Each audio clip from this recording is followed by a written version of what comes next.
পাবদা মাছের ঝাল।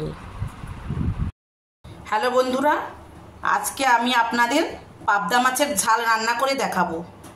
প্রথমে পাবদা মাছগুলোকে কেটে নিয়েছি, কেটে নিয়ে নুন হলুদ মাখিয়ে রেখেছি। একটা আলু নিয়েছি, আলুকে ভালো করে ছাল ছাড়িয়ে ধুয়ে নিয়েছি। আপনারা চাইলে নাও আলু দিয়ে করতে পারেন, শুধু মাছ দিয়ে করতে পারেন। প্রথমে কড়াতে তেল দিয়ে দিলাম, তেল দিয়ে আমি আলুগুলোকে ভালো করে ভেজে নেব। আলুকে ভালো করে আমি ভেজে নিয়েছি। প্রথমে মাছগুলোকে আমি ভালো করে ভেজে নেব। মাছগুলোকে ভালো করে আমি ভেজে নিয়েছি।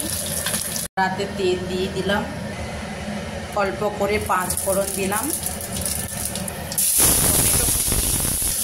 পেঁয়াজ, কাঁচা লঙ্কা দিয়ে আমি নাড়তে থাকবো। নুন, অল্প চিনি,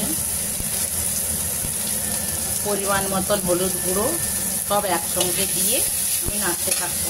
আলু দিয়ে আমি নাড়তে থাকবো। আমি অল্প করে জল দিয়ে দেব, জল দিয়ে ঢাকনা দিয়ে দেব। একটু ফুটে এলে, আলু অল্প অল্প সেদ্ধ হয়ে এলে আমি মাছগুলোকে তুলে দেব। ভালো করে হয়ে এলে আমি সর্ষে বাটা দিয়ে একটু ফুটিয়ে নিয়ে নামিয়ে আপনাদের দেখাবো।